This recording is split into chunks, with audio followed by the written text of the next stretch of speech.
إله إلا الله وحده لا شريك له وأشهد أن سيدنا ومولانا محمدا عبده ورسوله الذي أرسله بالحق بشيرا ونظيرا وداعيا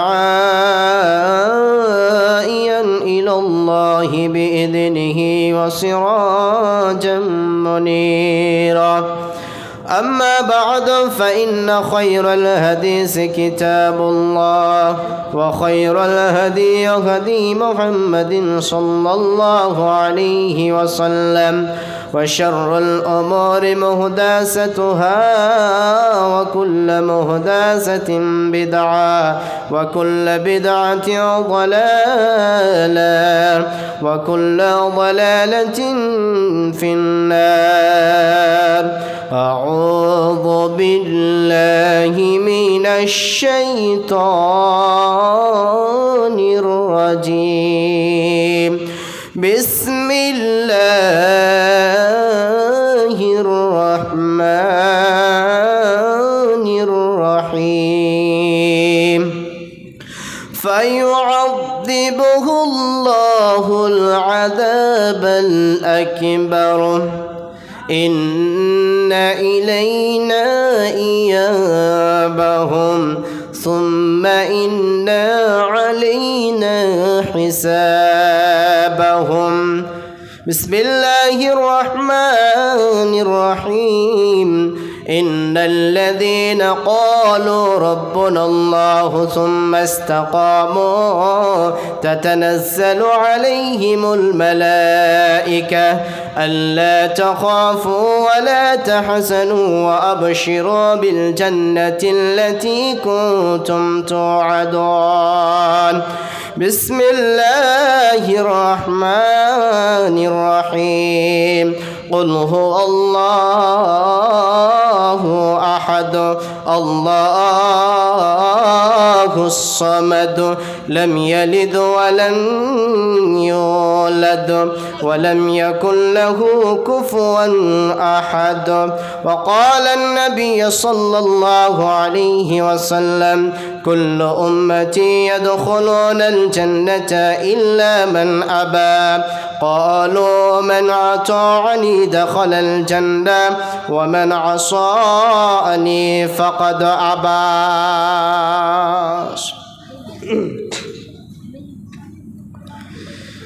আকাশে গড়েছ দিয়ে বিশালতা সাগর গড়েছ দিয়ে গহীনতা করেছ সৃজনে এই পৃথিবীটা ফুলে ফলে সাজিয়েছ তরুলতা। ও আমার মালিক তোমার উপমা তুমি একা। ও আমার মালিক তোমার উপমা তুমি একা। দিয়েছ নদীতে জোয়ার ভাটার রাতের যোছনা শীতলতায়। দিয়েছ নদীতে জোয়ার ভাটার রাতের যোছনা শীতলতায়। বলে জোনাকি মিটি মিটি বলে আল্লাহু আল্লাহ। ও আমার মালিক তোমার উপমা তুমি একা। ও আমার মালিক তোমার উপমা তুমি একা দিয়েছ শ্রুফলে বৃষ্টি ফোঁটা ফসলের জমিনে উর্বরতা দিয়েছ শ্রুফলে বৃষ্টি ফোঁটা ফসলের জমিনে উর্বরতা রহমের ছায়া দিয়ে রেখেছ ঢেকে মোরে রহমের ছায়া দিয়ে রেখেছ ঢেকে মোরে আল্লাহু আল্লাহ ও আমার মালিক তোমার উপমা তুমি একা ও আমার মালিক তোমার উপমা তুমি একা আকাশ গড়েছ দিয়ে বিশালতা ফুলে ফলে সাজিয়েছ তরুলতা করেছ সৃজনে পৃথিবীটা ফুলে ফলে সাজিয়েছ তরুলতা ও আমার মালিক তোমার উপমা তুমি একা ও আমার মালিক তোমার উপমা তুমি একা শ্রদ্ধেয় সম্মানীয় সুযোগ্য আজকের সভার যোগ্যতম সভাপতি স্টেডে ওলামা ইকরামগণ সামনে বসে থাকা দিনদার ইমানদার ভাই সকল পর্দার আড়াল থেকে শূন্যওয়ালি মা ও বোনেরা সে মহান মুনিবের দরবারে শুকরিয়া আদায় করি যে মহান সত্য আল্লাহ প্রায় বৈকাল থেকে নিয়ে এখন পর্যন্ত কোরআন এবং হাদিসের যিনি আলোচনা করার যিনি তৌফিক দান করেছেন তিনি হলেন আল্লাহ যিনি হায়াত মাউতের মালিক তিনি হলেন আল্লাহ যিনি সব কিছুই করতে পারে সমস্ত কিছুর ক্ষমতাবান তিনি হলেন আল্লাহ তাই আমরা অন্তরস্থল থেকে মহব্বতের সাথে উচ্চ স্বরে আল্লাহর প্রশংসা আদায় করি সকলে বলুন আলহামদুলিল্লাহ দরুদ ও সালাম বর্ষিত হোক সরকারে কায়নাত তাজদারে মাদারি নবী কুল শিরোমণি ইমামুল আম্বিয়া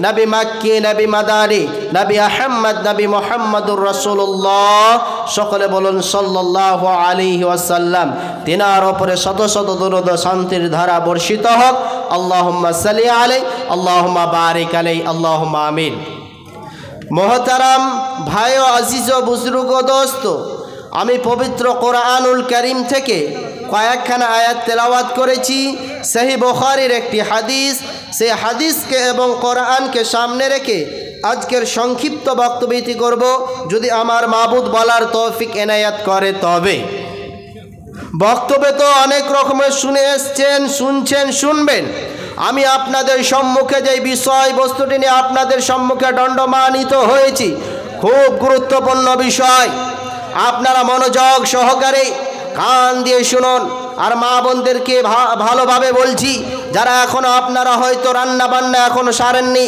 হয়তো মেহমান নওয়াজি করছেন আপনারা ঠিক সময় মতো চলে আসুন আমার পরে আরেকজন বিখ্যাত বক্তা আছেন অতএব আপনারা মনে করছেন বক্তব্য শুনতে যাব হয়তো লাস্টের দিকে এটা আপনারা মনে করছেন পরিকল্পনা করছেন কিন্তু না এই দিনটি আপনি পেয়েছেন এই রাতটি পেয়েছেন আপনি কালকে কোটি টাকা দিয়েও পাবেন না অতএব সময়ের মূল্যায়ন করুন যে কোনো সময় হোক না কেন অতএব আমি আপনাদের সম্মুখে যেই বিষয়বস্তুটি নিয়ে দণ্ডমানিত হয়েছি খুব গুরুত্বপূর্ণ বিষয় আজকে আমার আলোচ্যর বিষয় হচ্ছে কবরের আযাব কত ভয়ানক কবরের আযাব এবং কবরের শাস্তি ব্যাপারে ইনশাআল্লাহ যদি আমার মাবুদ বলার তৌফিক এনায়েত করে তবে পৃথিবীর বুকে মরণের পর ভয়াবহ জায়গা একটা নাম হচ্ছে কবর যেটাকে বলা হয়েছে ওই জায়গায় এমন একটা জায়গা যেই মানুষ চলে যায় দ্বিতীয়বার আর ফিরে আসে না যেমন নদীর স্রোত যদি একবার চলে যায় দ্বিতীয়বার তাকে আপনি রিটার্ন করে নিয়ে আসতে পারবেন না, তাকে দ্বিতীয়বার আসার যতই চেষ্টা করেন না কেন হবে না। অনুরূপ মানুষ যখন দুনিয়া ছেড়ে চলে যায়, পৃথিবী ছেড়ে চলে যায়, দ্বিতীয়বার তাকে যদি কোটি টাকা কিনে দিও যদি আবার রিটার্ন নিয়ে আসেন হবে না। কবর এমন একটি জায়গা, কবর এমন একটি ভয়াবহ জায়গা, মানুষ জানছে অথচ মানতে পারছে না। মানুষ পৃথিবীর বুকে হাজারো কোরআন এবং হাদিসের কথা বলা হচ্ছে, হাজারো বারবার বলা হচ্ছে মরার পর আমাদের একটি জায়গা রয়েছে যেটাকে কবর বলা হয়েছে, আখিরাতের প্রথম মঞ্জিল যেটাকে বলা হয়েছে। ওই জায়গায় এমন একটি ভয়াবহ জায়গা, পৃথিবীতে কয়দিন কোন মানুষ থাকতে এসেছে, কয়দিন দুনিয়ার বুকে মানুষ বাঁচতে এসেছে কেউ নয়, তবুও মানুষ কবরকে ভয় করতে পারছে না। আমি আপনি আল্লাহ সুবহানাহু ওয়া তাআলা আমাকে আপনাকে কি মাকসাদের জন্য, কি উদ্দেশ্যের জন্য যে আল্লাহ সুবহানাহু ওয়া তাআলা তৈরি করেছেন এটার ব্যাপারে আমরা উদাসীন, এটা নিয়ে আমাদের টেনশন নাই, এটা নিয়ে আমাদের মাথা ব্যথা নাই। একটা উদাহরণ দিব এর মাঝে, তাহলে আপনি শর্টকাটে বুঝতে পেরে নেবেন কবরটা কত ভয়ানক জায়গা। এখানে আপনাদের 16 মাইল বাজারে বা বাজারটি খোঁজপাড়া বাজারে একটা 20 বছরের নওজোয়ান যুবক কবরস্থানে বসে আছে, কবরে বসে আছে। তার চাচা যে বলছে সকাল সন্ধ্যা 24 ঘন্টা তাকে দেখতে পাচ্ছে, বলছে ভাতিজা ওই জায়গায় তুই কী করছিস? বলছে এই জায়গাতে আমার একটা কম্বল ছিল, কম্বল হারিয়ে গেছে। কম্বল বা চাদর যেটাকে বলা হয় হারিয়ে গেছে। তো এই জায়গায় তুই কেন আছিস? বলছে আমার যে জায়গায় আমি যেটা জিনিসটা হারিয়ে গিয়েছে এই জায়গা এমন একটা জায়গা পৃথিবীর কোনো মানুষ এই জায়গা থেকে পালাবার কোনো সুযোগ নাই, ভাগবার কোনো সুযোগ নাই। বলছে চাচা আমার মাথা খারাপ হয়নি, তোমার মাথা খারাপ হয়ে গিয়েছে। কি দরকার, যে চুরি করেছে তার পিছন পিছন যে আমার কি লাভ? যে চুরি করেছে সেই পিছনে একদিন না একদিনে কবরে আসবে, দেখা হবে, মোলাকাত হবে। তার কথার উত্তরটা কত চমৎকার, কত সুন্দর। যে পৃথিবীর বুকে যে মানুষ এত দুনিয়াতে খেল তামাশা করছে, রং তামাশা করছে, মানুষ মনে করছে আমি পৃথিবীটা এটাই হলো আসল, এটাই আমার চিরস্থায়ী জায়গা। কিন্তু জি না, ওই জায়গাটা হলো আসল বাড়ি, আসল ঘর। ওই জায়গাতে আমাকে আপনাকে যেতে হবে। তার মানে সে কথাটা বলতে লাগলো একটা সামান্য কিঞ্চিত পরিমাণ একটা সুই ধাগা পর্যন্ত, একটা সরষা দানা পর্যন্ত কোনো আজ পর্যন্ত কোনো পৃথিবীর কোনো মানুষ, কোনো পৃথিবীর বৈজ্ঞানিক, কোনো দার্শনিক আজ পর্যন্ত কবরে নিয়ে যেতে পারেনি, আজ পর্যন্ত পারবে না। কবর কত ভয়ানক জায়গা, কবর কত কঠিন ও জটিল জায়গা। একটা যখন মানুষ মারা যায়, একটা যখন মাইয়াত মারা যায়, তাকে কবরস্থানের দিকে নিয়ে যাওয়া হয়। বিশ্বনবী এবার বলছেন, নবীজি বলছেন ইদা উযিআল মাইয়িতু ফিল কবরি আতাহু মালাকানি ফায়াকুলানি মান রাব্বুকা মা দীনুকা ওয়া মান নাবিয়ুকা। নবীজি আমার বলছেন একটা মাইয়াত যখন মারা যায়, একটা যখন কোনো ব্যক্তি মারা যায়, তাকে যখন কবরস্থানের দিকে নিয়ে যাওয়া হয়, তার সঙ্গে দুইটা ফেরেশতা যায়। আর যাওয়ার পর তাকে প্রশ্ন করা হয় মান রব্বুকা, তোমার রব কে ছিল বলো, তোমার প্রভু কে ছিল বলো। আমরা যদি সেই রবের আদেশগুলোকে মেনে চলি, সে আল্লাহর হুকুমগুলোকে যদি পালন করে থাকি, তাহলে আমরা সহজভাবে বলে দিব আমাদের রবের নাম হলো আল্লাহ। পৃথিবীর বুকে ওই মানুষটাই প্রশ্নের জবাব দিতে পারবে যারা আল্লাহর বিধানকে পালন করেছে, আল্লাহর বিধানকে মেনেছে, আল্লাহর আইন মোতাবেক জীবন যাপন করেছে। সেই মানুষগুলো আপনার কিনা প্রশ্নের জবাব দিতে পারবে। আর যদি কবরের মধ্যে এই প্রশ্নের জবাব আপনি না দিতে পারেন আমাদের রবের নাম কি, তাহলে আপনি ধকচকিয়ে যাবেন, আপনার ভিতরে কেঁপে উঠবে। কি এমন প্রশ্ন করা হলো, কবরের মধ্যে আপনার বাড়ি গাড়ি ব্যাপারে জিজ্ঞাসা হবে না রে বন্ধু। কবরের মধ্যে আপনি কত টাকার মালিক ছিলেন এটা জিজ্ঞাসা হবে না। আপনাকে আপনি সুন্দর ছিলেন, স্মার্টলি ছিলেন, কিছুই ছিলেন, এটা আপনার ব্যাপারে কবরে জিজ্ঞাসা হবে না। কবরে জিজ্ঞাসা হবে কে রব কে ছিল বলো। আমাদের রবের নাম আল্লাহ। যদি আল্লাহর আইন মোতাবেক জীবন যাপন করে, সহজভাবে আমাদের রবের নাম বলে দেব, রব্বি আল্লাহ। সহজভাবে বলে দিতে পারো। আল্লাহর আইন মোতাবেক জীবন যাপন করব, তাহলে তো, নাহলে কেমন করে জবাব দিতে পারবো? দ্বিতীয় নম্বরে নবীজি বলছেন, দ্বিতীয় নম্বর প্রশ্নটি কি হবে? মা দীনুকা, তোমার দিন কি ছিল বলো, তুমি কোন দিনকে প্রাধান্য দিয়েছিল বলো। আমাদের দিনের নাম দ্বীনুল ইসলাম, আমি ইসলামকে প্রাধান্য দিয়েছি, ইসলাম যেটা করতে বলেছে ওটাই করেছে। আর আপনার মন মতন জিন্দেগি করলে চলবে না, আপনার মন গড়ে জিন্দেগি করলে চলবে না। ইসলাম যেটা করতে বলেছে সেটাই আপনাকে আমাকে করতে হবে। তাহলে দ্বিতীয় নম্বর প্রশ্ন হবে, মা দীনুকা, তোমার দিন কি ছিল বলো।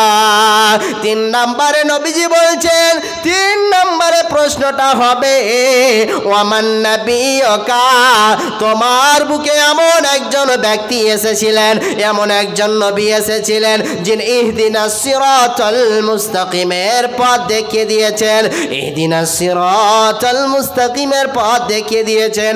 অতএব মুসলমান, তিন নম্বরে আমার নবী, আপনার নবী, সারা বিশ্বের নবী, নবী মুহাম্মদ সাল্লাল্লাহু আলাইহি ওয়াসাল্লামের ব্যাপারে জিজ্ঞাসা করা হবে।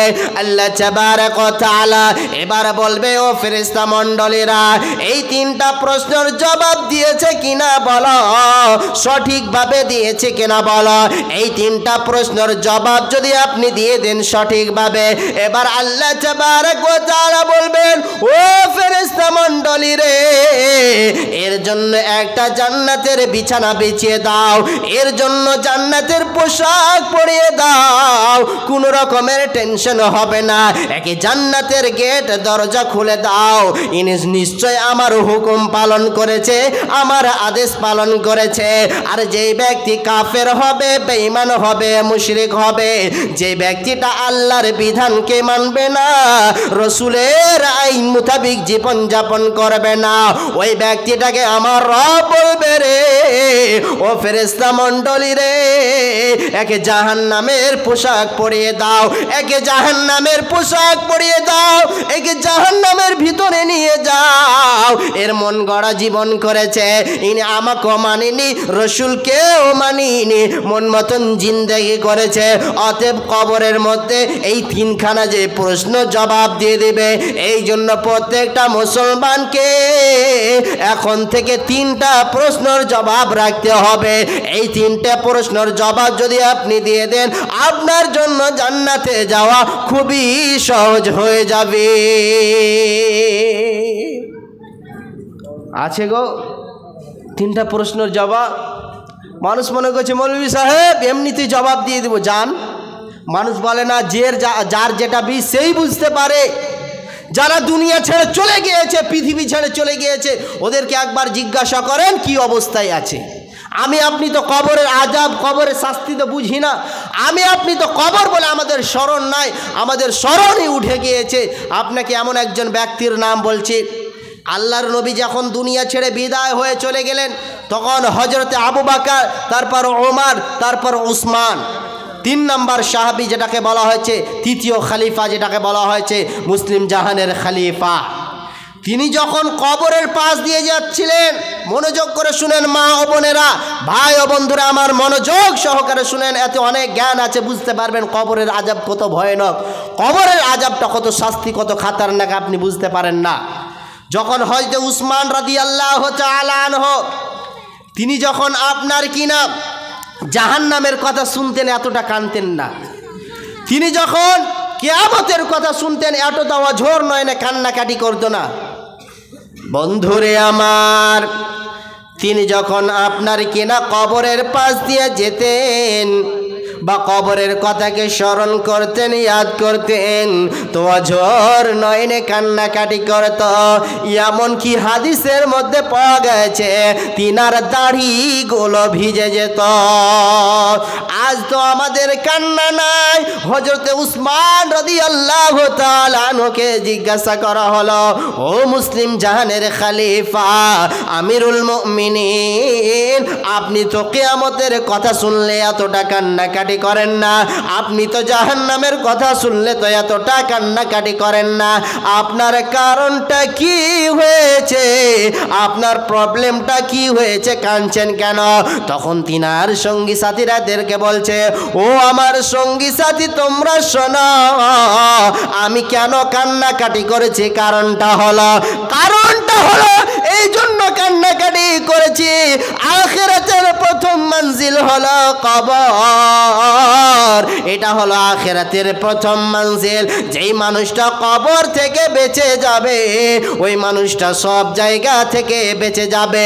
আর যেই মানুষটা কবরের মধ্যে পাকড়াও হয়ে যাবে, কবরের মধ্যে ধরা খেয়ে যাবে, কবরের মধ্যে গ্রেফতার হয়ে যাবে, ওই মানুষটা সব জায়গায় গ্রেফতার হয়ে যাবে। কবরের আযাবটা হলো সত্য। কবর কত ভয়ানক জায়গা। নবীর সাহাবী হয়ে যদি এতটা ওজন নয়নে কান্নাকাটি করতে পারেন, ও রাসূলের উম্মত, ও কালিয়াচকের মুসলমান, 16 মাইলের মুসলমান, মালদা ডিস্ট্রিক্টের মুসলমান, একবার কেন আপনি চিন্তা ভাবনা করেন না? নিজের বাবাকে রেখে চলে এসেছেন কবরস্থানের কোনো খবর পাওয়া যায় না, নিজের দাদুকে রেখে চলে এসেছে, নিজের দাদিকে রেখে চলে এসেছে, এর কোনো খবর পাওয়া যায় না। পৃথিবীর সমস্ত কিছুরই খবর পাওয়া যায়।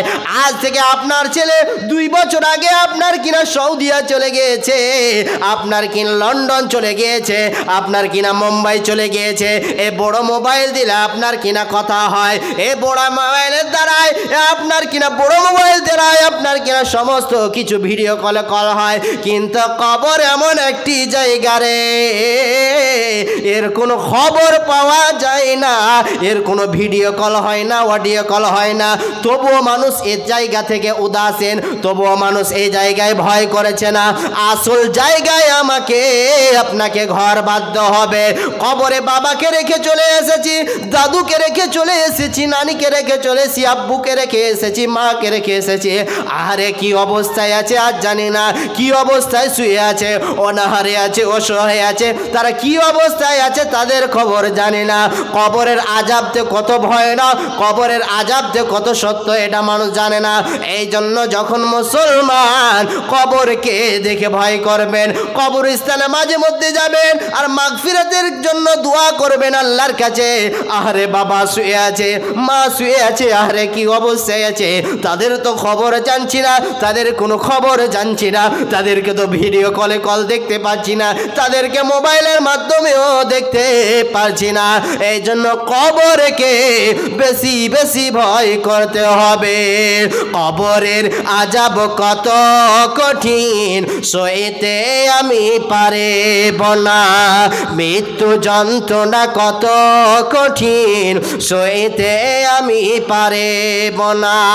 হে প্রভুময় দয়াময়, চাই যে তোমার করুণা, মৃত্যু যন্ত্রণা কত কঠিন সইতে আমি পারব না। কবরের আযাব কত কঠিন সইতে আমি পারব না।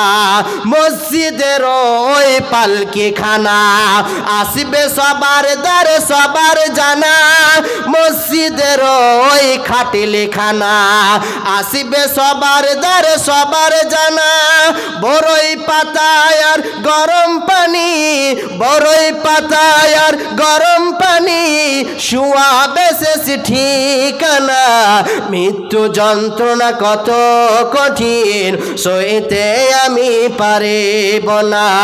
কবরের আযাব কত কঠিন সইতে আমি পারব না। লিল্লাহি তাকবীর। তার মানে বোঝা যাচ্ছে কবরের আযাব কত ভয়ানক। মানুষ যদি জানতো।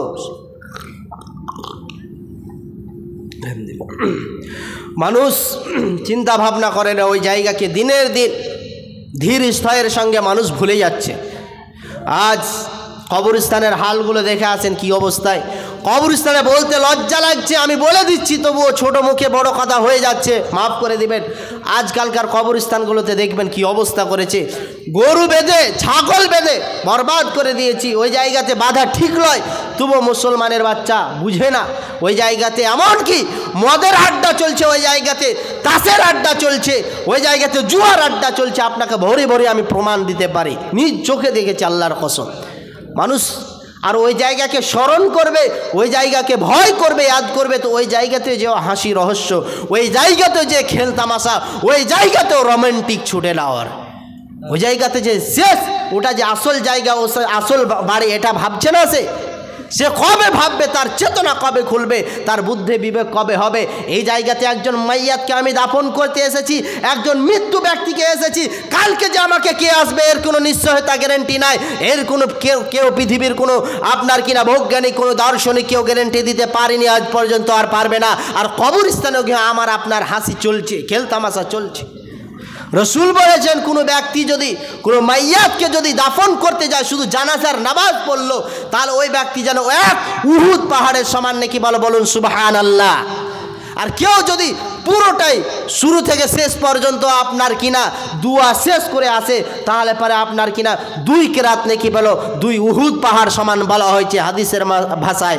আর চিন্তা করেছি, কবরস্থানে গিয়েও আমাদের ইউটিউব ছুটছে না, কবরস্থানে গিয়েও আমাদের ফেসবুক চলছে না, কবরস্থানে গিয়েও আমাদের হোয়াটসঅ্যাপ মেসেঞ্জার চ্যাট ছুটছে না। কি অবস্থা হয়ে গেছে। দিনের দিন আমরা ওই জায়গাকে স্মরণ করব, ভয় করব, কি আরও আমাদের ভয় উঠে যাচ্ছে। রসুলের সাহাবিগুলো কবরকে দেখে অঝোর নয়নে কান্নাকাটি করেছেন। আপনাকে তো হাদিসের ভাষায় বললাম কি যে তিনার দাড়িগুলো ভিজে যেত। হযরত উসমান রাদিয়াল্লাহু তাআলা আনহু কাঁদতেন। রসুলের সাহাবিগুলো তারা ভাবনা চিন্তা করতো, আমি কবর থেকে কি করে বাঁচবো, কবরের আযাব থেকে কী করে বাঁচবো, এটা নিয়ে তাদের টেনশন ছিল, এটা নিয়ে তাদের ঘুম হতো না, এটা নিয়ে তারা পেরেশান। আর আমি আপনি দুনিয়ার ফ্ল্যাট নিয়ে পেরেশান, আমি আপনি দুনিয়ার মাল প্রচুর টাকা বাড়ি গাড়ি বিল্ডিং নিয়ে আমি আপনি পেরেশান। আজ পৃথিবীর বুকে আমি আপনি দুনিয়াটাকে যতটা প্রাধান্য দিচ্ছি, দুনিয়াটাকে যতটা আপন বানিয়ে নিয়েছি, দুনিয়াটাকে যত আমি আপনি নিজের মনে করে নিয়েছি, কিন্তু কবরকে অতটা আপন মনে করতে পারছি না। চিন্তা ভাবনা করেছি। এবার রসুলের আরেকটি বুখারী এবং মুসলিমের হাদিস বলছি, তার কর্ণপাত করে শুনবেন। আল্লাহর নবীর স্ত্রী হযরত আম্মা জান আয়েশা রাদিয়াল্লাহু তাআলা আনহা, আম্মা জান আয়েশা রাদিয়াল্লাহু তাআলা আনহা, ভালো করে শুনবেন, বুখারী এবং মুসলিমের হাদিস।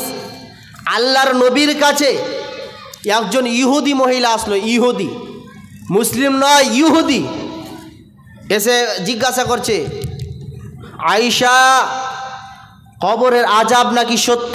এ কথা তো আমার জানা নাই। তো আম্মা জান আয়েশা বলছে, আমারও তো এই কথা জানা নাই।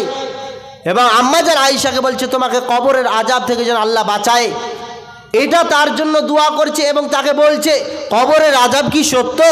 সে বলছে, আমার তো জানা নাই, তবে আল্লাহ রসুল আসুক, বাড়ি আসলে আমি জিজ্ঞাসা করব।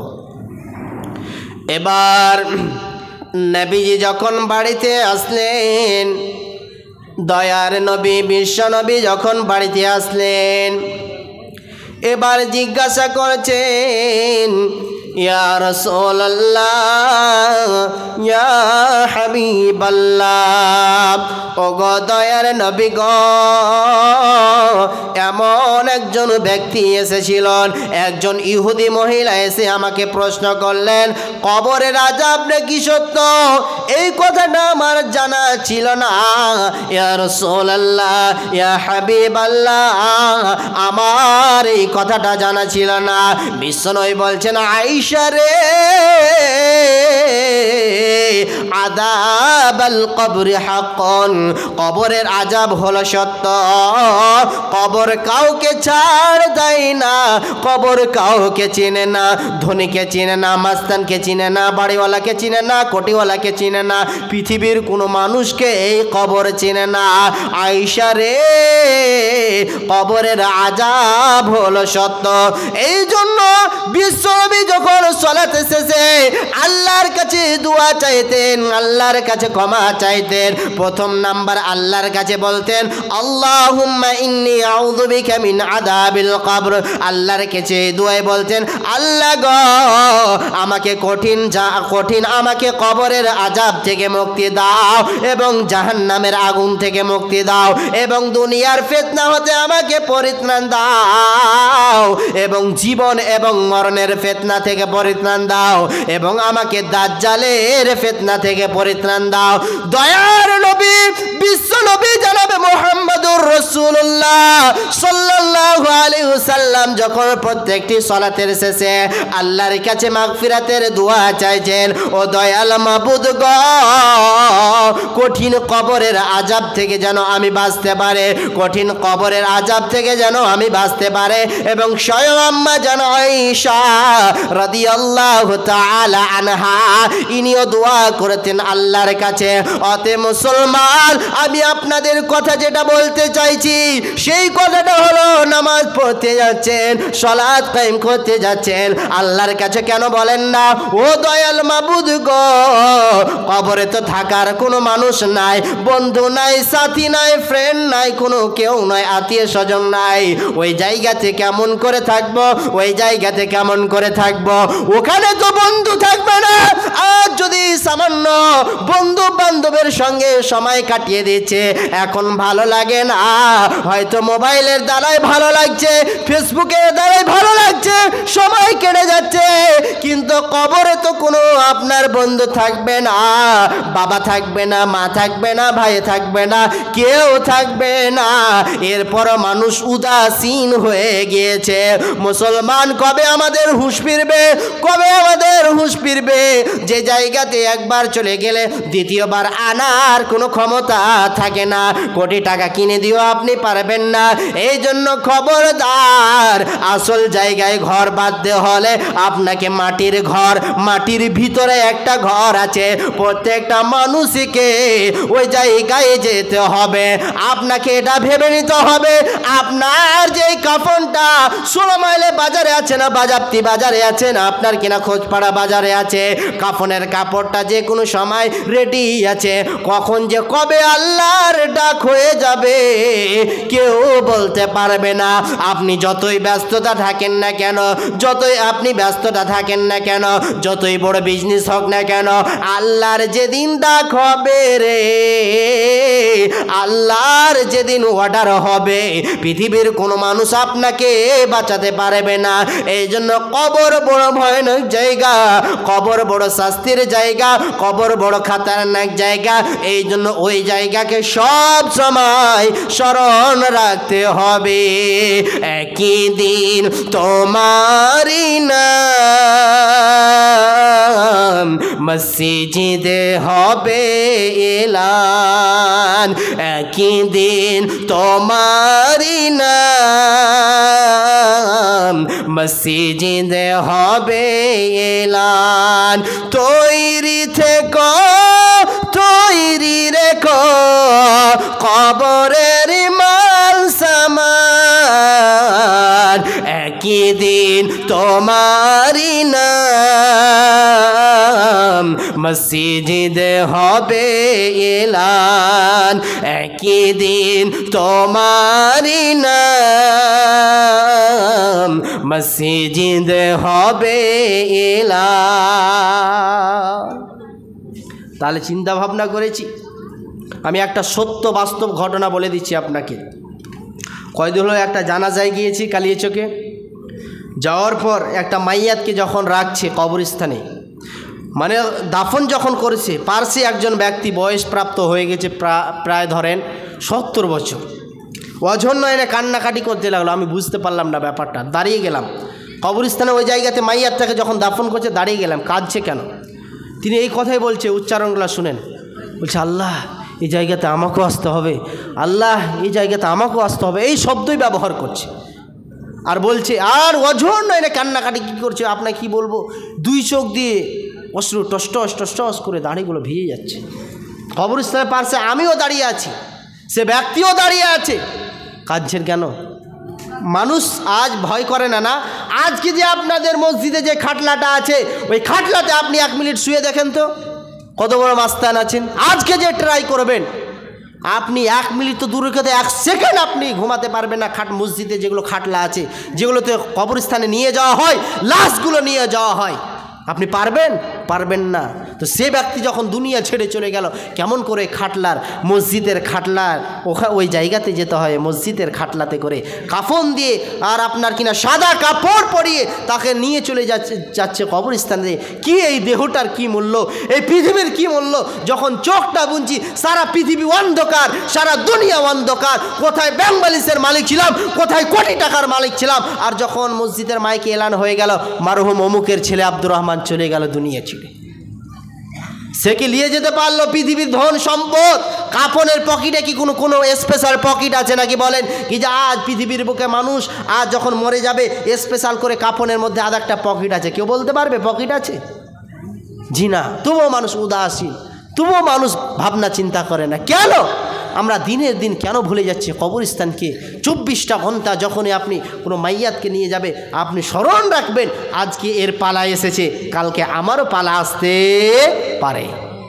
কালকে অমুক ব্যক্তিকে আমি দাফন করতে গিয়েছি, আমাকে কেউ দাফন করতে আসবে।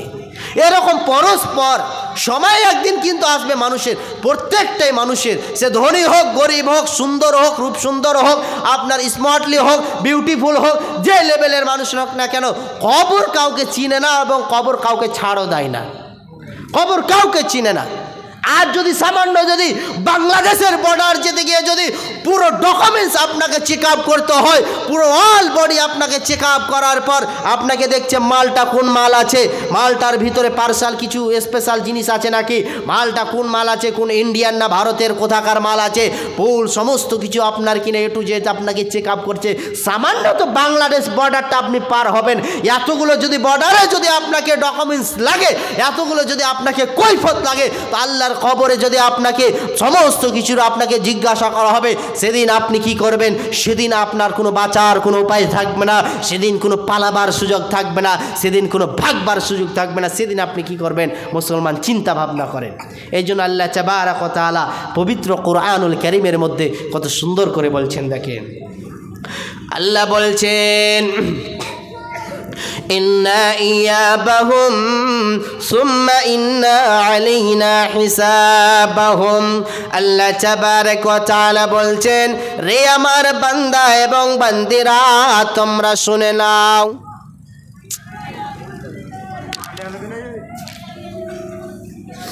বলছেন ইন্না ইয়াবাহুম সুম্মা ইন্না আলাইনা হিসাবাহুম। আল্লাহ তাবারক ওয়া তাআলা বলছেন, নিশ্চয় আমার কাছে তোদেরকে ফিরে আসতে হবে, আমার কাছে তোদেরকে ফিরে আসতে হবে। গ্যারান্টি মেরে আল্লাহ তাবারক ওয়া তাআলা বলছেন, বাঁচাবার কোনো উপায় নাই, ভাগবার কোনো সুযোগ নাই, পালাবার কোনো সুযোগ নাই। আমার কাছে একদিন না একদিন ফিরে আসতে হবে, অচরে আমার কাছে আসতে হবে, সে যেই লেভেলের মানুষ হোক না কেন। এই জন্য পৃথিবীর মানুষ এই দুনিয়াটাকে একজন ব্যক্তি, একজন মুফাসসিরগণ, একজন আপনার কিনা দার্শনিকগণ বলেছেন, এই দুনিয়াটা মেহমান খানার মতো বলা হয়েছে। মেহমান হিসাবে আমিও এসেছি, মেজবান হিসাবে আপনিও এসেছেন।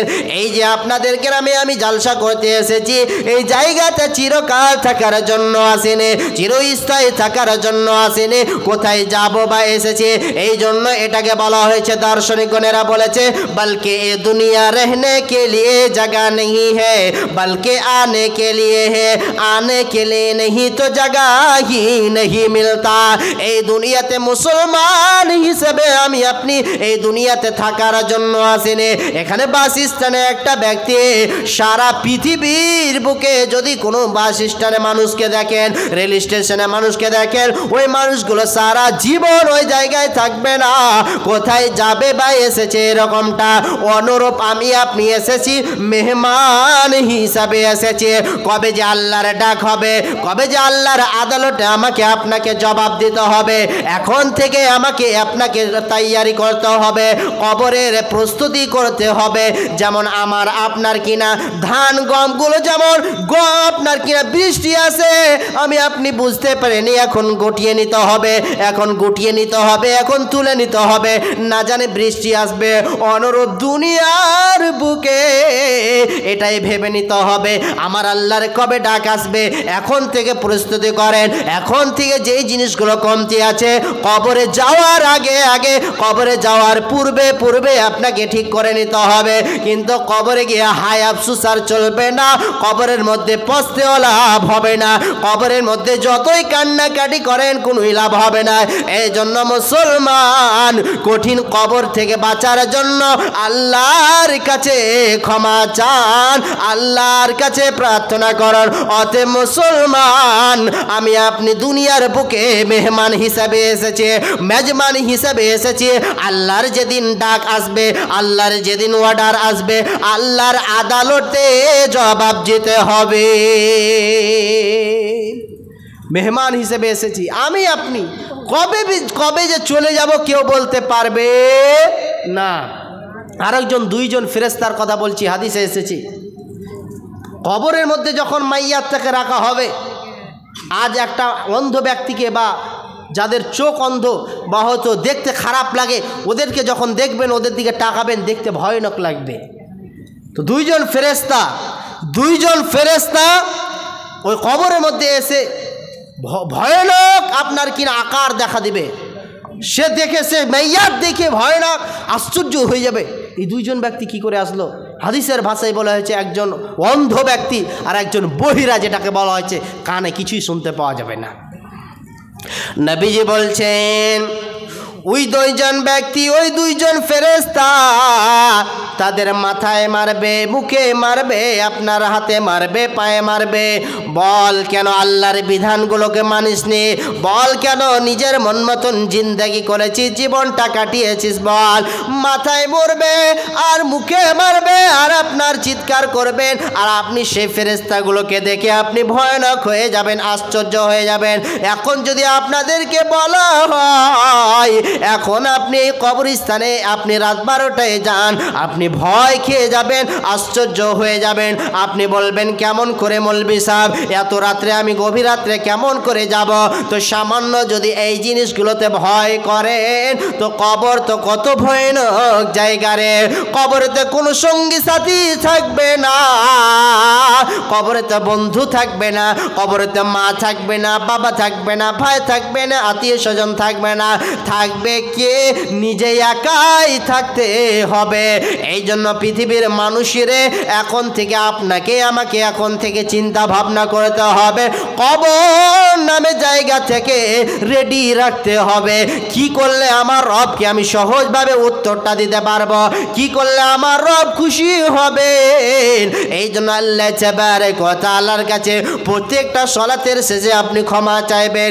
ও দয়াল মাবুদ গো, যা ভুল করেছি, পাপ করেছি, আমি যেন কঠিন কবরের আযাব থেকে আমি বাঁচতে পারি এবং কঠিন কবর থেকে যেন আমি পরিত্রাণ পাই এবং কবরের আযাব থেকে যেন আমাকে মাফ করো।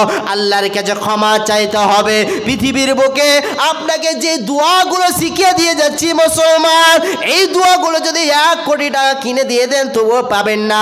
আল্লাহর নবী সেইগুলো দোয়া বলেছেন, আল্লাহুম্মা হাসিবনি হিসাবান ইয়াসিরা, আল্লাহুম্মা হাসিবনি হিসাবান ইয়াসিরা, আল্লাহুম্মা হাসিবনি হিসাবান ইয়াসিরা। আল্লাহকে বলবেন ও দয়াল মাবুদ গো, আমার যেন কবরের মধ্যে সহজভাবে হিসাবটা হয়ে যায়, কোনো রকমের টেনশন না হয়, কোনো রকমের প্রেশার না হয়, কোনো রকমের আমি হুতাশ ছাড়া যেন না হয়ে যায়। আমার ভিতরে আমি যেন সঠিকভাবে, সহজভাবে, সরলভাবে আমি যেন উত্তর দিয়ে অ্যান্সার দিয়ে নচেন ওই জায়গায় ফেসে গেলে, ওই জায়গায় কোনো ফাঁসার আপনার কিনা পরিকল্পনা চলবে না, ওই জায়গায় কোনো বুদ্ধি বিবেক চলবে না, ওই জায়গায় চালাকি চলবে না, ওই জায়গায় যতই ঘুষ দেন ঘুষ দিয়েও বাঁচতে পারবেন না। এখন আপনার ভাইকে জেলে ধরে নিয়েছে, আপনি হয়তো টাকা দিয়ে ঘুষ দিয়ে পার করে নেবেন, কিন্তু কবর এমন একটি জায়গা রে, ওই জায়গাতে ঘুষ দিয়ে চলবে না, কোনো রকমের কোনো জিনিস দিয়ে চলবে না।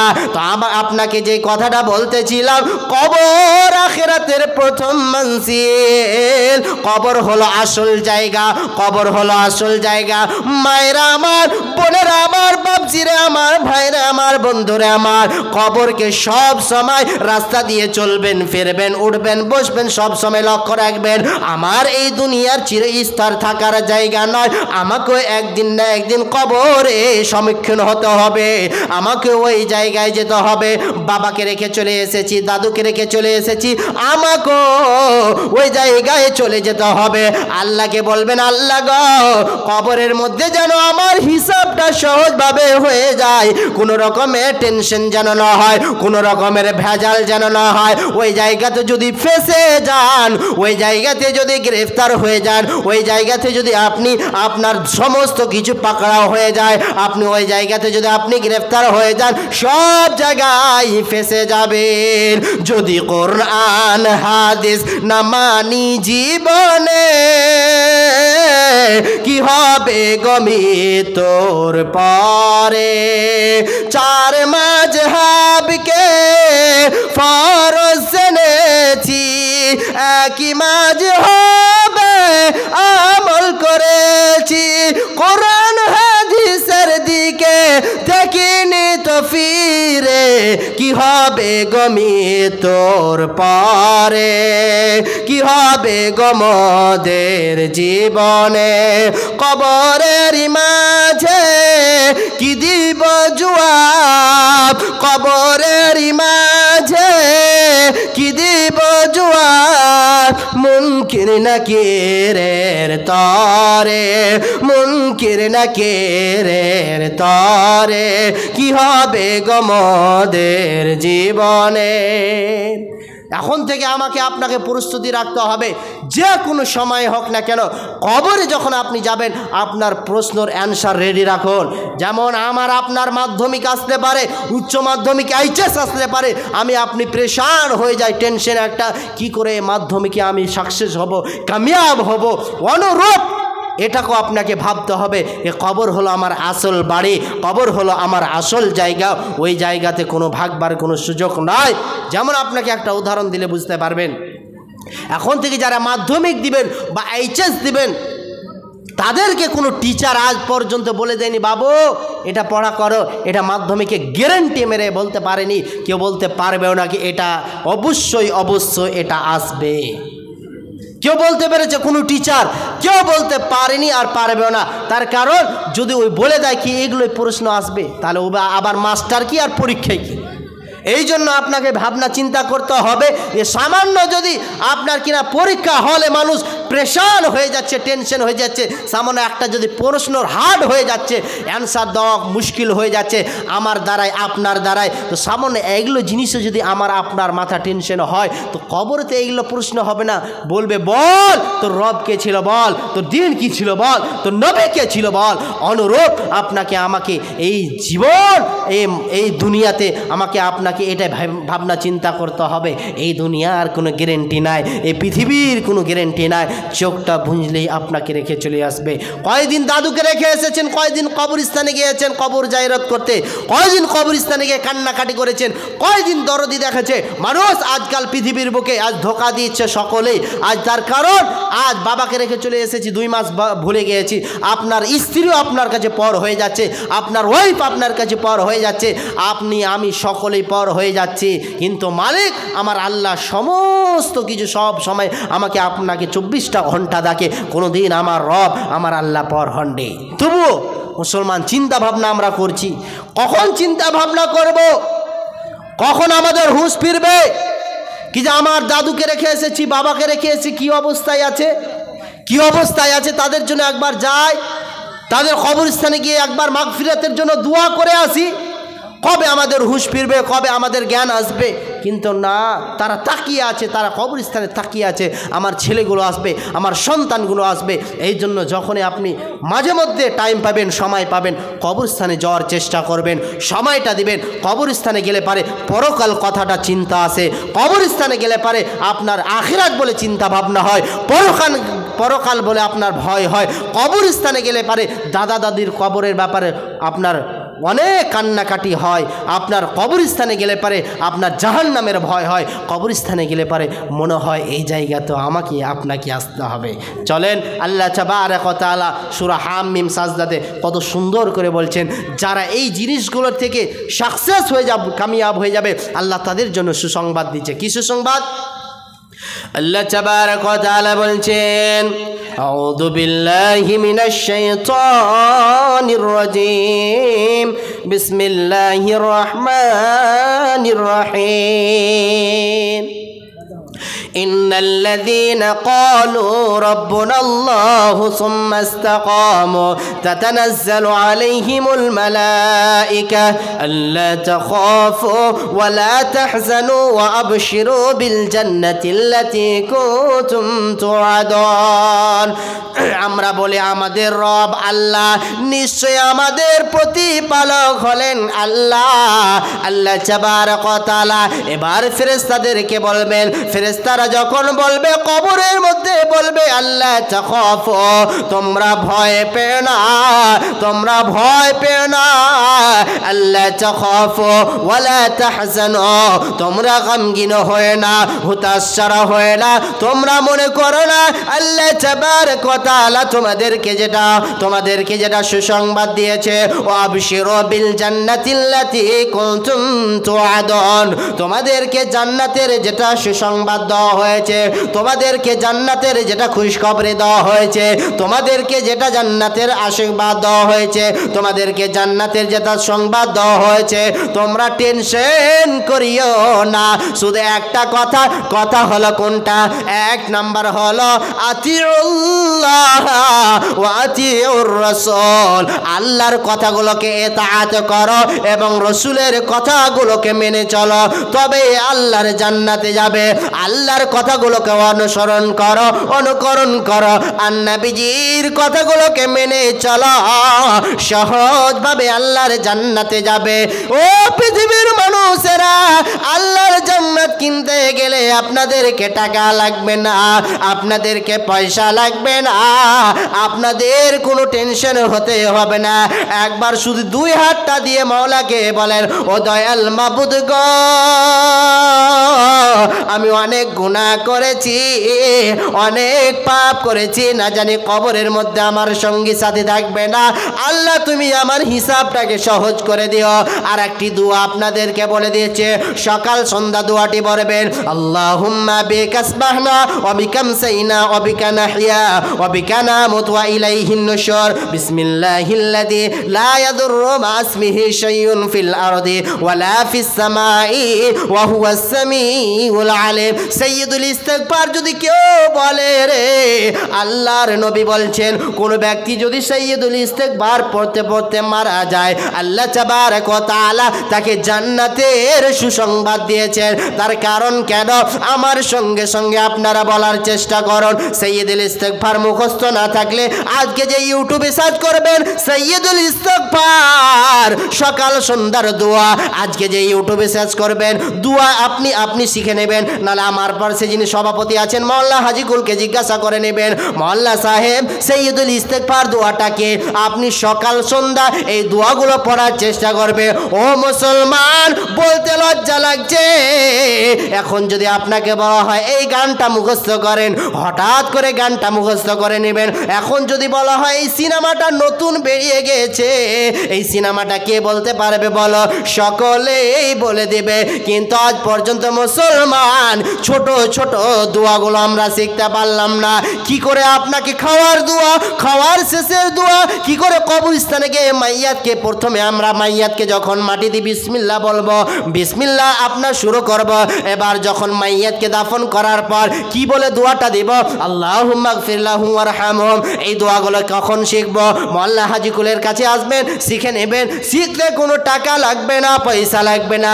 আমাদের সময়ের অভাব হয়ে গিয়েছে, আমরা কোনোদিন আলেম ওলামার পাশে বসিনি, আলেম ওলামার কাছে আসিনি, এই জন্য আমাদের এই অবস্থা। এই জন্য আমার সঙ্গে সঙ্গে সাইয়্যিদুল ইস্তিগফার দোয়াটা পড়ার চেষ্টা করবেন, মুখস্থ করার চেষ্টা করবেন। আল্লাহর নবী বলছেন, আল্লাহুম্মা আনতা রাব্বি লা ইলাহা ইলাহা ইল্লা আনতা খলাকতানি ওয়া আনা আবদুকা ওয়া আনা আলা আহদিকা ওয়া ওয়া'দিকা মাসতাতু আউযু বিকা মিন শাররি মা সানাতু ওয়া আবু লাকা বিনি'মাতিকা আলাইয়া ওয়া আবু বিযামবি ফাগফির লি ফাইন্নাহু লা ইয়াগফিরুদ যুনুবা ইল্লা আনতা। এই দোয়াগুলো ছোট ছোট দোয়াগুলো আসান আসান যেগুলো দোয়া রয়েছে, যেগুলো আপনার দ্বারাই সহজ হবে, এই দোয়াগুলো আপনি মুখস্থ করে নেবেন। যেমন হাদিসের মধ্যে পাওয়া যায়, আল্লাহুম্মা হাসিবনি হিসাবান ইয়াসিরা। রাস্তাতে চলবেন, ফিরবেন, উঠবেন, বসবেন, আল্লাহর কাছে এই দোয়াটা পড়বেন। আপনি বলবেন সুবহানাল্লাহি ওয়া বিহামদিহি সুবহানাল্লাহিল আযীম। এই জুবান দিয়ে কাউকে গালি না দিয়ে, এই জুবান দিয়ে নোংরা ভাষা না বলে, এই জুবান দিয়ে কাউরির গীবত না করে আপনি নেকির মাকসাদ করেন, আপনি নেকিটা কামান, আল্লাহ তাআলা আপনাকে ভালোবাসবেন। সুবহানাল্লাহিল আযীম ওয়া বিহামদিহি সুবহানাল্লাহিল আযীম ওয়া বিহামদিহি সুবহানাল্লাহি ওয়া বিহামদিহি সুবহানাল্লাহিল আযীম। এতগুলো দোয়া পড়ার আমরা সুযোগ পেলাম না। আজ থেকে পৃথিবীর বুকে কোনো মানুষকে বলা হয় সিরিয়াল দেখেছো, বলে দিবে সিরিয়াল দেখেছি। আজ যদি বলা হয় কোনো মুসলমানের বাচ্চাকে এই ফিল্মটা উঠেছে নতুন, কে দেখেছো বলো, সকলেই আমরা হাত করা করব, কিন্তু কেউ বলবে না যে কবরের আযাব থেকে কে বাঁচার জন্য 5টি ওয়াক্তে আল্লাহ যে ডাকে, মুয়াজ্জিন সাহেবকে ডেকে নাই, কে কে আল্লাহকে বলেছো ও দয়াল মাবুদ গো কবরের আযাব থেকে কেমন করে বাঁচবো? আমার বাবাকে রেখে চলে এসেছি, মাকে রেখে চলে এসেছি, দাদুকে রেখে চলে এসেছি, তাদের খবর জানি না আল্লাহ, তাদেরকে তুমি জান্নাতুল ফিরদাউস দান করো। আল্লাহুম্মা গফির লাহুম ওয়ারহামহুম। আল্লাহ গো তাদেরকে তুমি ক্ষমা করো, মাফ করো। কোনোদিন আমাদের বলার সুযোগ হলো না, আমাদের টাইম হলো না। মুসলিম হইলে কাফনে, খ্রিস্টান হইলে কফিনে, হিন্দু হলে চিতাই পড়ে ছাই। ও মানব, 2 দিনের দুনিয়াতে গর্ব করার নাই রে কিছু নাই। ও মানব, 2 দিনের দুনিয়াতে গর্ব করার নাই রে কিছু নাই। ও যত সাজাও বাড়ি গাড়ি ইয়ার কন্ডিশন, 3.5 হাত মাটির বিছানা হইবে রে আসন, ও তোর হইবে রে আসন। যত সাজাও বাড়ি গাড়ি ইয়ার কন্ডিশন, 3.5 হাত মাটির বিছানা হইবে রে আসন, ও তোর হইবে রে আসন। সকাল যদি হতে পারে সন্ধ্যা আসবে ভাই। ও মানব, 2 দিনের দুনিয়াতে গর্ব করার নাই রে কিছু নাই। ও মানব, 2 দিনের দুনিয়াতে অহংকার করার নাই রে কিছু নাই। লিল্লাহি তাকবীর। তার মানে বোঝা যাচ্ছে কবরের রাজাও হলো সত্য, পৃথিবীর কোনো মানুষকে ছাড় দিবে না। এখন থেকে প্রস্তুতি করতে হবে কি করে ওই জায়গাতে বাঁচা যায়, এর পদ্ধতি আমাকে আপনাকে খুঁজতে হবে। এখন যদি একটা জিনিস আপনার মোবাইল রাস্তাতে হারিয়ে যায়, আপনি 36 বার বলে আপনি জিজ্ঞাসা করবেন কি করলে পারে পাওয়া যাবে জিনিসটা, কোথায় গেলে পাওয়া যাবে, এটা নিয়ে যেমন আপনি ব্যস্ততা থাকবেন, কি করে আলেম ওলামার কাছে বসবেন, উঠবেন, জানবেন। কি মওলানা সাহেব আপনাদের মাদ্রাসায় যে মওলানা সুজাউদ্দিন থাকছে তাদের কাছে এসে জিজ্ঞাসা করবেন, মওলানা হাজিগুল থাকছে তাদেরকে জিজ্ঞাসা করবেন, মৌলভী সাহেব কি করে আপনার কবরের আযাবটা শাস্তি মাফ হবে, কি করে আল্লাহর কাছে ক্ষমা চাইতে পারবো, আমার আল্লাহ কি করে ক্ষমা করবেন। আল্লাহ তো কোরআনে বলছে লা তাকনাতু মির রাহমাতিল্লাহ, বান্দারে তুমি হুতাশ ছাড়া হয়ে যাও না, তুমি টেনশন করে না, আল্লাহর রহমত থেকে বঞ্চিত হয়ে না। আল্লাহ বারবার ডাক দেয়। অতএব আপনাদেরকে অনুরোধ, আমাকে এই জায়গা থেকে, এই জায়গাটা ক্ষণিকের জন্য এসেছি, চোখটা বুঝলে কোথায় 5 তলা ফ্ল্যাট, কোথায় 10 তলা ফ্ল্যাট, কোথায় কি করেছিলেন ছেলে মেয়ের জন্য, সবাই শূন্য, সবাই অন্ধকার, সবাই পর। কিন্তু কবরের আযাব বলে আমরা ভাবছি না, কবরে যে শাস্তিটা কত ভয়ানক। আজ মানুষ যদি জানতো, নিজের বাবাকে কবরে রাখতে পারতো না, নিজের মাকে কবরস্থানে নিয়ে যেতে পারতো না। আজ কবরের শাস্তি যদি জানতো, তাহলে নিজের ভাইকে দাফন করতে পারতো না, কবরস্থানে যেতেই পারতো না। আজ কবরকে বলে আমরা ভুলে গিয়েছি বলে, আজ কবরকে স্মরণ করতে পারছি না বলে আমাদের এই অবস্থা। আপনাকে কিছুদিনকার আগে ঘটনা বলছি, সত্যি আল্লাহর কসম, আমার রব দেখছে, ওয়াল্লাহি আল্লাহর কসম, আল্লাহ তাবারক ওয়া তাআলার ভয়ে আপনাকে বলছি, আমি মাইয়াতকে দাফন করতে গিয়েছি, জানাজারে দাঁড়িয়েছি শুধু। এবার আমার পাশে আরেকজন ব্যক্তি আছে, সে কিন্তু 5 ওয়াক্ত নামাজ পড়ে না, তাকে আমি কিন্তু টার্গেট করছি যে মালটা কোন মাল আছে আর পকেটে কী ওর মাল আছে দেখছি। তো জানাজা যখন শুরু করে তখন আলেম ওলামারা কিছু 2-4 মিনিট বক্তব্য দেয়, তার কারণ মানুষ যেন সচেতন হয়, মানুষ যেন আল্লাহকে ভয় করে নামাজ ধরে। তো মৌলভী সাহেব, ইমাম সাহেব বক্তব্য দিচ্ছে মাইয়াতটাকে সামনে রেখে, এবার বলতে লেগেছে। আর আমি ওই সময়খানে সেই ব্যক্তিটার পার্শ্বে, এবার আমি কিন্তু এইরকম করে তাকাচ্ছি, দেখছি কি মালটার ভিতরে, পকেটের ভিতরে কি আছে রে।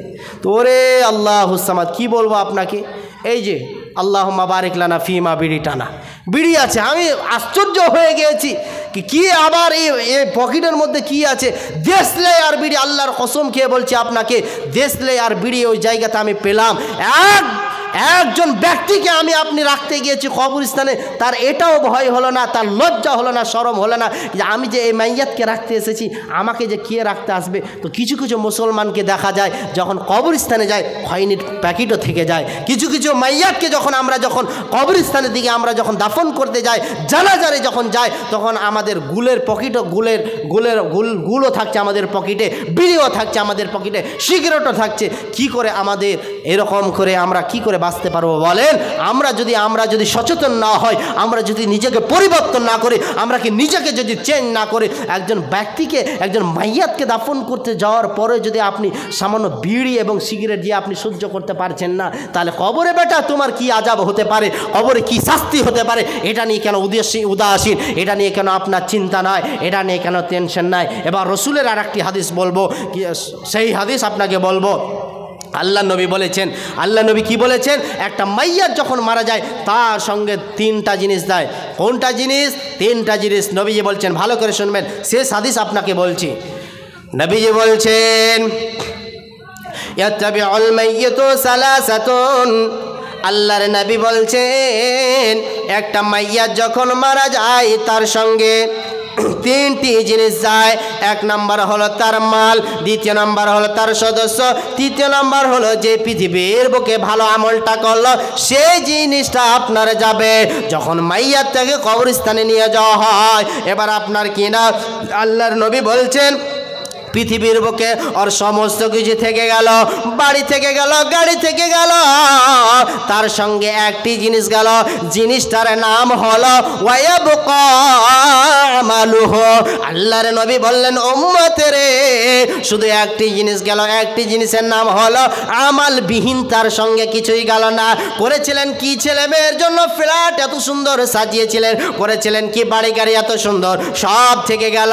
আপনার কাফনে তো কোনো পকেট কোনো টাকা যাবে না, কাফনে তো আপনার স্পেশাল কোনো টাকা যাবে না। কি করে মুসলমান? এই জন্য আপনাকে চিন্তা ভাবনা করতে হবে। এই জন্য একজন ব্যক্তি যখন দুনিয়া ছেড়ে বিদায় হয়ে চলে যায়, নবীজি বলছেন উম্মতের একজন ব্যক্তি যখন দুনিয়া ছেড়ে চলে যায়, পৃথিবী ছেড়ে চলে যায়, তখন আপনার কিনা তার সঙ্গে 3টি জিনিস ছেড়ে আর কিছুই যায় না। তার সঙ্গে টাকাও গেল, পয়সাও গেল, বাড়ি গেল, টাকা গেল, কিন্তু সমস্ত জিনিস রিটার্ন আবার ফিরে চলে আসলো, সমস্ত জিনিস চলে আসলো। গেল কি? ওয়ায়াবকা আমালুহু, আমলবিহীন তার সঙ্গে কিছুই গেল না, আমল ছাড়া কিছুই গেল না। এই জন্য কবরের মধ্যে আপনার বাড়িও যাবে না, আপনার গাড়িও যাবে না, টাকাও যাবে না, মালও যাবে না, প্রচুর ধন সম্পদ কিছুই যাবে না, শুধু আপনার সাদা কাফনটা পরিয়ে কবরস্থানে রেখে চলে আসবে। ও বাপজিরে, আমার বয়স 60 থেকে 70 হয়ে গেছে, একবার আল্লাহকে ভয় করুন, একবার কবরকে ভয় করুন। ও মায়েরা আমার, বোনেরা আমার, আপনাদের কি রিকোয়েস্ট করে বলবো বাপজিরে আমার, খবরদার গুনার ময়দান থেকে ফিরে আসুন। কবর হলো সত্য, কবরের আযাব হলো সত্য। এই জন্য যা পাপ করেছেন পরবর্তীতে করবেন না, এমনটা ডিসিশন নেন। যা গুনাহ করেছেন, যা পাপ করেছেন না জেনে, আজ থেকে আল্লাহর কাছে ইস্তেগফার করেন, ক্ষমা চান, ভিক্ষা চান। ও দয়াল মাবুদ গো, আমি যেন কবরের মধ্যে সহজভাবে যেন আমরা অ্যানসার উত্তরটা দিয়ে দিতে পারে, আমরা যেন কবরের মধ্যে যেন আমাদের কোনো মুশকিল না হয়, কবরের মধ্যে প্রশ্নের জবাবটা যেন দিয়ে দিই। আল্লাহ গো, আল্লাহর কাছে পরিশেষে দোয়া করে, আল্লাহ আমরা যেন সকলেই যেন আমরা কবরের আযাব কবরের আযাব থেকে যেন এবং কবরের হিসাবটা যেন আল্লাহ গো আমরা সহজভাবে দিতে পারি। সকলে বলেন আল্লাহুম্মা আমিন। এবং যারা মারা গিয়েছে তাদেরকে তুমি আল্লাহ জান্নাতুল ফিরদাউস দান করবে, আল্লাহুম্মা আমিন। অনেকে মা শুয়ে আছে কবরস্থানে, বাবা শুয়ে আছে, দাদা শুয়ে আছে, নানি শুয়ে আছে, নানা শুয়ে আছে, কি অবস্থায় আছে জানি না। তাদের জন্য কোন এমন একজন ব্যক্তি বলতে পারবেন আমি 5,000 টাকা এই মাদ্রাসার জন্য দিব, কবরস্থানে চলে গিয়েছে, তাদের কোনো খবর জানছি না, তাদের কোনো খবর জানছি না, কবরের কোনো খবর যাওয়া জানছে না। কে এমন একজন ব্যক্তি আছেন? একজন ব্যক্তি, আমি শুধু তার চেহারা দেখতে চাই, আল্লাহর জন্য এই নবীর মাদ্রাসাতে 5,000 টাকা দিবে। কে এমন একজন ব্যক্তি আছেন? আসুন চটচট করে। আমার পরে আব্দুল শুকুর ভোজপুরি আছে, তিনি বক্তব্য দিবেন। অতএব আপনি আপনার টাকা পয়সা কোথায়, আপনার মাল পরিচর্য, যখনই আপনি চোখটা বুঝিয়ে যাবেন সমস্ত কিছু আপনার সব পড়ে থেকে যাবে, আপনার কোথায় ব্যাংক ব্যালেন্স। এই জন্য মা বোনদের কাছেও বড় রিকোয়েস্ট, আপনার যে চাদর পাঠান কমিটির লোক, কেউ 100-500 যার কাছে যেমন সামর্থ্য আছে আপনারা অবশ্যই দিবেন। আর কেউ যদি বলতে পারেন এই কোরআনটি এই মাদ্রাসায়, এই আপনাদের মাদ্রাসায়, এই মাদ্রাসাটাকে লক্ষ্য রাখতে হবে। কোনো ব্যক্তি যদি বলে আমি একটি কোরআন দান করব, এই কোরআনটার দাম মাত্র 300 টাকা, কোথায় কত টাকা চলে যাচ্ছে আপনার এখন বন্ধু বান্ধবের সঙ্গে চলে যাবে।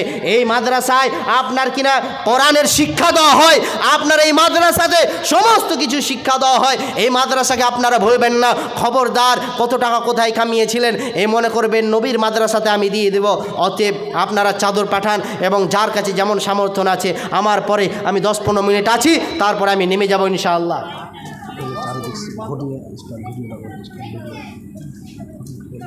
কে আছেন আল্লাহর বান্দা রসুলের উম্মত?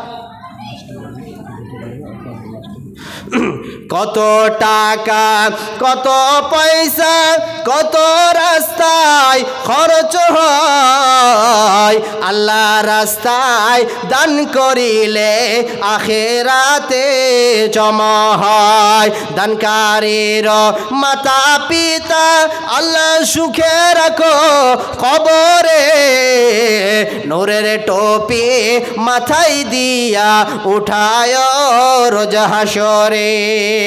আসুন মা বোনদের কাছে চাদর পাঠান। পরশুদিন যে জায়গাতে ছিলাম জালসাতে অনেকগুলো দান এসেছে আলহামদুলিল্লাহ। কেউ কোনো আমার মা এবং বোন আম্মাজান আয়েশা খাদিজার মতো আল্লাহ সুবহানাহু ওয়া তাআলা আপনাকে কবুল করবেন। নাকের এবং কানের এবং আপনাদের হয়তো সোনার বা আপনাদের কাছে হয়তো গলার মালা যদি থাকে এই মাদ্রাসার জন্য দান করবেন। কোথায় কত টাকা আমরা নষ্ট করে দিচ্ছি, আসল জায়গাতে খরচ করতে পারছি না। অতএব আসুন চটচট করে দানগুলো পাঠান। নবীজি বলেছেন আস-সাদকাতু তারাদ্দুল বালা, কেউ যদি দান সাদকা করে তার জন্য বালা মুসিবত দূর হয়। কেউ যদি দান সাদকা করে, আল্লাহর নবী বলেছেন তার দান সাদকা কেউ যদি করে, তার দান যদি সাদকা করে, দান সাদকা, তার বালা মুসিবত বিপদ আপদ থেকে আল্লাহ সুবহানাহু ওয়া তাআলা তাকে রক্ষা করবেন। এত বড় ফজিলত আমরা কোথায় আল্লাহ তাবারাক ওয়া তাআলার কোরআন আপনাকে বলছি, আল্লাহ কোরআনে বলেছেন ওয়া আনফিকু মিম্মা রাযাকনাকুম মিন ক্বাবল আইয়াতি আহাদাকুমুল মাউত। আল্লাহ তাবারাক ওয়া তাআলা বলেছেন হে ইমানদারগণেরা তোমরা মৃত্যুর আগে তোমরা দান করো। অনেক মানুষ মরতে যখন বসছে, যখন দুনিয়া ছেড়ে বিদায় হচ্ছে, তখন যে সাদকা করছে, তখন যে দান ধ্যান করছে, কিন্তু এখন যে দান করতে হবে একটি কেউ কোনো আল্লাহর বান্দা রসুলের উম্মত কেউ একটি কোরআনের দাম দিতে পারবেন না এই মাদ্রাসার জন্য। কোন আল্লাহর বান্দা রসুলের উম্মত কোথায় কত টাকা চলে যাচ্ছে মনে করবেন আল্লাহর জন্য দিবেন। কি নাম বাবজি? তাজমুল। কি কাজ করেন? বাগুন নাই দেখে বোঝা যাচ্ছে। কটি করলেন? 4,500। আল্লাহ দেখেন, আল্লাহ কোরআনে বলেছে ওয়া খালাকনাকুম আজওয়াজা, আল্লাহ জোরে সৃষ্টি করেছে, আপনাকে পূরণ করতে হবে। 5 করে দেন আল্লাহর রাস্তায়, 5 করেন। আর 5,000 আমি বলেছিলাম আমার আবদারটাই হল 5,000। আলহামদুলিল্লাহ বলেন আলহামদুলিল্লাহ। 500 দিল্লি 5 হয়ে গেল। হ্যাঁ নামটা লাগেন। নারে তাকবীর, লিল্লাহি তাকবীর। বাবা আমি চাচ্ছি